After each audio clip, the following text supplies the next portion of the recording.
В Якутии заработала бесплатная горячая линия по вопросам перехода на цифровое телевидение. Любой житель республики может позвонить по бесплатному федеральному номеру 8 800 350 14 14. Операторы подскажут, какое необходимо купить оборудование, где его приобрести. Также принимают заявки на помощь волонтеров. Получить консультации можно в будние дни с 9 до 18 часов по якутскому времени. Также специалисты консультируют людей, проживающих вне зоны цифрового вещания, по вопросам приобретения и подключения спутникового оборудования. Региональный колл-центр развернут на базе Республиканского центра инфокоммуникационных технологий. Отметим, что республиканские каналы НВК «Саха» и «Якутия-24» можно будет по-прежнему смотреть как в аналоговом формате, так и на спутниковом кабельном IP-телевидении, а также на сайте yak24.ru.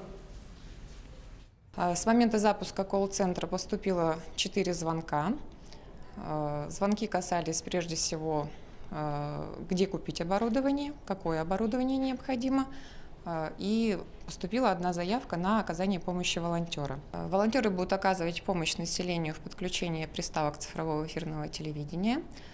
По заявкам. Заявки необходимо подавать в колл-центр.